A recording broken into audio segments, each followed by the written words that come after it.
I'm Craig Kenneth, a relationship coach and a psychotherapist. Every relationship is different and every breakup is different. Work with me and you'll get professional help on your situation. And if you're in no contact, focused on personal growth, my workbook series, The Knowledge, will help you make changes like you've never made before. Available now at AskCraig.net.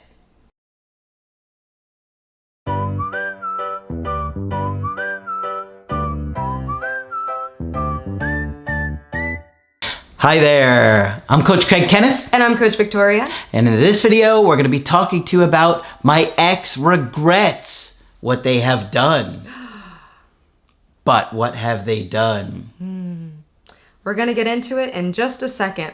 I did want to say that Craig and I are available for coaching sessions. So if you do want a one-on-one on your situation, head to our website and book from there. Absolutely. We'll be happy to help you out because breakups are very confusing. And, you know, a lot of times people want to chime in with their opinions. Oh, leave that person. They don't care about you. They don't love you. They give a lot of backwards advice, and it makes the situation worse, right? And, you know, in today's email, we have a situation where your ex has done something that they regret. What do you think it might be? Is it they regret the breakup? Is it they did something else? We're going to find out. This is an interesting one, and I pulled this aside because I thought you guys would want to hear. This is an interesting story. Now, this couple is actually a bit older. The woman is in her early 60s, and the guy is in his late 60s. Now, he is retired recently, and they have been together since like 1995. Wow. Around that time. Wow. Over almost 30 years, right? Yeah. And they've been married for over 20 years. Okay? Now, she goes on to say that they have a son that's in their mid-20s that lives with them.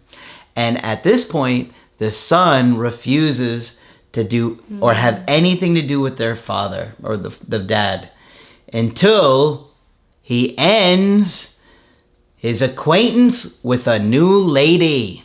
Man, this is such a difficult position for a family to be in. And for those of you who have grown up in a dysfunctional home or who have seen your parents make mistakes, it's a really odd feeling to be the person that guides your parent with their decisions and ethically and, you know, wanting your parent to do the right thing. It's a really strange position for a child. Yeah, when you're a kid and you're growing up, it seems like however your parents' relationship is, that's the ideal, perfect relationship. That's what feels like should be great. And so when you get older and you see your parents going through issues, you're like, this is weird. I thought they were perfect growing up. Yeah. Right? And now, you know, the son is an adult. Yeah. So now I'm sure he had his own life experiences looking now at his father through a different lens. Okay. So let's see what happens here, okay? She said, in the fall of 2019, I discovered his affair. He ended it, and we worked through it. So people can work through affairs, right? And some people wouldn't tolerate somebody who's cheated. That's a personal decision. But, you know, sometimes relationships aren't working for a while, and one person, because they're feeling disconnected, they start to stray. And obviously that causes a lot of hurt and pain. But it can be worked through if you choose to do that. Right, and there's a lot of resources out there. I know Esther Perel does an amazing job with working with couples who have gone through infidelity and betrayal. So nowadays, you know, it's a lot more talked about, and sometimes there can be a shame connected with staying too.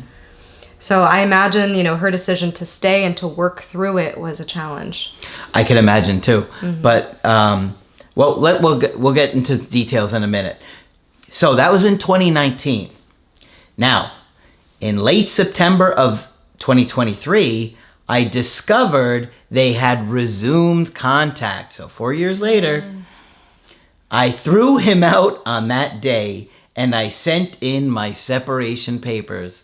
So you could see why she'd be so angry. At this point, this is the second time she's caught him. Yeah. She goes on to say, he did not fight for me. They had started seeing each other in the springtime of 2023. So he was having an affair for 6 months roughly before he got caught. Wow. Right? So you kind of wondered, did he purposely get caught? Unconsciously, was he doing things to get caught? Or did he accidentally get caught? Who knows? And then you wonder also in that scenario, this wasn't just a one-off situation, which wouldn't have been a good decision either, but the fact that he had choices every single day, for those 6 months. Yeah. This isn't just like a one-time betrayal, a singular event that she is processing and trying to heal through, but so many micro events probably that she doesn't even know or that she can't even imagine, and probably that he doesn't even remember. So that's what makes this so complex. Yeah, it's a tough situation. Okay. She, meaning the woman he's having an affair with, is highly sensitive and has been abused by a former boyfriend. She's in her late 40s. They meet 1 to 2 times a week. He lives 10 minutes from her. He is the one who has to call her. She needs a lot of alone time. So, she's probably avoidant. She probably appreciates only having to see him a couple times a week, and so it works for her. Right. And the fact that he's married means that there's a level of distance just embedded into the relationship. That's right. It keeps him from getting too close. Exactly. He says he still loves me and I am the love of his life. Well, it's hard to believe it when you've had another affair here, and there may be others that she doesn't know about. Yeah. He didn't know what he had until he lost it. And how many people say this to us? How many dumpers say this to us? I didn't know what I had until I lost them. Or even the dumpees, someone that's been broken up with, they say, I was neglectful, I wasn't a good partner, I didn't know who I had and what I had until they left me. So sometimes losing somebody really is a wake-up call to you. Yeah, yeah. And I mean, it's difficult after nearly 3 decades to keep a spark. I get that. I can imagine that their relationship was not the same 30 years later, practically, than what it was in the beginning. Yeah. And one thing that we say often is a relationship is like a living organism. It has certain needs for it to survive and for it to thrive. Yeah. And it's tough the longer time passes. You really want to keep courting your partner. A lot of people take them for granted and become neglectful, but you really want to try and court the person you're with even years later and still take them out on dates and keep the chemistry and the magic alive. Not everybody needs that, but a lot of people really appreciate it. Yeah. And in situations like this where she had decided to, work through the infidelity with her partner and stay with him, I wonder what that process looked like. Because a lot of times the focus can be on, well, you have to get over it, you have to heal from this, you have to trust me, and less on the taboo conversation of what led to this cheating. What did you enjoy about seeing someone else? Sure. I know that maybe is hard for some of you to hear, but there was some benefit in this person going and finding someone else. What is it? Can we explore that with non-judgment? Can we also acknowledge the hurt that comes up in those types of conversations, to be able to go deeper? Because chances are with time, that same scenario, those same ingredients that caused the infidelity to happen are probably going to happen again. That's right. And that has to be really honestly talked about. A lot of people just get caught up in black and white. He shouldn't have done that. He cheated. Yes, that's true. But why did he cheat? What, was she a neglectful partner? Did she not make an effort to have a good relationship with him sexually? Was she neglecting? I mean, it's not just black and white. You got to look at all the factors. Right. And were there barriers to communicating his needs, for example? Maybe he was afraid that she would get mad. Maybe he couldn't trust her to meet those needs. Maybe this is something that stems from earlier on in him, his own communication issues that he's had since he was a teenager. There's so many different possibilities, and exploring those with your partner can help later on down the line. Yep. All right, let's keep going. He has started smoking again, and he drinks and is lonely. Sure, because now he's, he had a partner that he was with 7 days a week. 1 or 2 days a week, he's going to have his affair. But now that he's not with his wife, He's alone probably 6 days a week, 5 days a week. And now he only sees the affair partner 1 or 2 times a week. So it's a very different situation for him. And I also wonder, this is just me speculating, but I also wonder if there was any underlying depression even before that. We know that depression can cause people to act impulsively, to make poor decisions, to do anything to feel alive. And he was just retired, or it looked like it. And so maybe once he retired, he felt like he didn't have his purpose anymore. Okay, let's keep going. He told my brother-in-law that this is the stupidest thing he has ever done, and he regrets it. And the brother-in-law was like, twice. Yeah, right. The brother-in-law was like, yes. You did it twice. And the sky is blue. All right. I have never begged him to come back. He is a hard-working family man. He has one friend. He is very social. He's social, but no one wants to be his friend? Is that what's going on here? I don't know. Or maybe his one friend has multiple personalities and is friends with all of them. He gets along with them all. So is that one friend? Or is that, I don't know. Is that multiple friends? I don't know. He is not the unfaithful type, but he is the unfaithful type. Okay, this is another thing to talk about, because imagine being in a marriage with someone for 3 decades and then they turn out to be somebody that you had no idea who they were. Yeah. You know, and I can see that she already has scripts for how she views him. And so now with time, she's seeing these behaviors, but this is so unlike him. He's not unfaithful. Well, maybe he was only unfaithful a small amount of time out of the 30-year marriage, but it doesn't make it right. You know what I mean? Maybe he was faithful for, 27 of those 28 years of marriage, and she's considering that. But he still has had at least 2 affairs. Okay, so they have 4 kids together and 6 grandkids. So that makes it more complicated, right? Because, you feel guilty. You're like, oh, we've been together almost 30 years. We have 4 kids, 6 grandkids. So we really want to break this up and end it. Yeah. He has been married before. Oh, okay. She throws that in there at the end, by the way. Oh, by the way, he's been married before. How should I go about getting him back? Do I really have a chance? We had a good marriage, he says. He was very affected by his retirement, as I predicted. There we go. He felt that no one needed him anymore. He is the one that contacts me. Okay. So, as far as looking at, like, do you still have a chance? I would reframe that. I don't think this is a situation where it's like, do you still have a chance? This is more like a situation where it's like, can he own up to what he's done, explain to you what made him cheat, be transparent about it, honest about it, and really earn your trust back? And if he does, can you be with him again?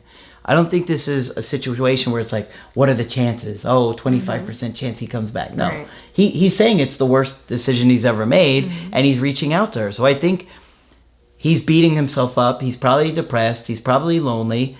And, he's struggling. He's going through it. And I don't think she should rescue him. I agree. I would need to see a lot of transparency from him and a lot of different conversations than maybe the ones that you have been having. Maybe diving into more of that shadow, more of the darkness of it. Okay, why was this appealing? Let's get into it. And also thinking, how did this affair, both of them, how did they affect the way that you view your partner? Are you able to integrate that piece of information to how you see them and still make that relationship work? Yeah. You got to look at this deeper with him and just find out what made you have an affair. I mean, who knows? Maybe he's been telling her for 20 years that we don't have a good sex life and, she doesn't do anything about it. So eventually he's like, I can't take this anymore. That's a possibility. But they need to have some honest conversations, and I'd look into getting a couples therapist to see if that can help them communicate better and figure out if they can repair this, how they're going to do that, and in a way that is going to be able to navigate all the difficulties and the anger and the hurt and the frustration that's going to come up and the embarrassment. I mean, you've got 4 kids, you know, all 4 kids already know, maybe the grandkids know. Yeah. It's embarrassing, you know, and so you kind of want to feel like, if you're her, you want to feel like almost like he's publicly acknowledging his mistake to the family and saying, you know, this is what happened. I'm embarrassed. I'm sorry. Showing remorse, showing that he's going to change, showing that he understands that he hurt the mom and them, the kids, you know. But if she just takes him back, I think she's going to feel embarrassed about it. Like, I just took him back after. And it could also be enabling. You know, he does have a relationship with his son that is strained. And so you're right. You know, it's not just about her and him at this point, but about the entire family. I'm also thinking about how he deals with depression, stress, existential crisis in general. You know, if he was having these feelings after retirement about a lack of purpose, let's say, or maybe it was a bit of empty nest syndrome, you know, your kids are all grown and now have their own lives.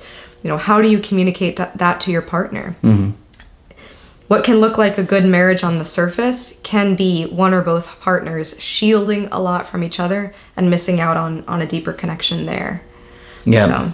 I just feel like she would need to see a lot of empathy from him and understanding. And if she's not getting it, I might say, well, how would you feel if I had an affair on you? Twice. He'll real quick, he'll be like, oh, wait. Then he'll get it. Yeah. Sometimes people don't get it till they hear what it's like to have the shoe on the other foot. So. Yeah. And also thinking about long-term goals. You know, their goals from the beginning of this relationship to the middle when they were building their family to now in post-retirement age are going to be completely different. Yep. You know, so I think that there still could be hope, but it's depending. It's depending on what she's willing to tolerate, what she's willing to talk about and work through, also his efforts. You know, is there going to be change? Is there going to be actionable change that's consistent? So this isn't a black or white situation, and it could go either way. But I agree with Craig. You know, I think she's in more of the position of power here. He has messed up twice. He has put at risk a nearly 3-decade-long relationships with his family for this other woman who doesn't seem to be very attentive to him either. Yeah. So all things to consider. You know. Yeah, and you know, those kind of conversations can be had and worked through and figured out. You know, obviously it gets a lot more complicated when you're with somebody for almost 30 years and you have 4 kids, 6 grandkids, you know what I mean? It's like, it's tough, you know. Yeah. Not to mention the kids' spouses, so that doubles it right there, and then they get all the grandkids, you know, that's like 14 people that you know that are involved with the family dynamic. It's a lot. So, and I also am curious about the son's take too. You know, maybe there's information that the kids know that the mom doesn't. How did she find out about these affairs? Was he ever forthcoming about anything? You know, it's hard with betrayal. You start to question everything, who the person is, even your ability to judge. So yeah. Take it slow and look to see that he's showing you with his behavior that he's going to act like an adult and, you know, be transparent with things and really motivated to change. All right. So hopefully you found this one helpful. If you want to get our help personally, you can do that on my website, askcraig.net. I do email coaching and I do Skype. Coach Victoria is also available for Skype coaching. I'm here whenever you'd like to chat. Just click on her name on the top of the website to schedule with her. But that's it for this video. I'm Coach Craig Kenneth. And I'm Coach Victoria. And we will talk with you soon.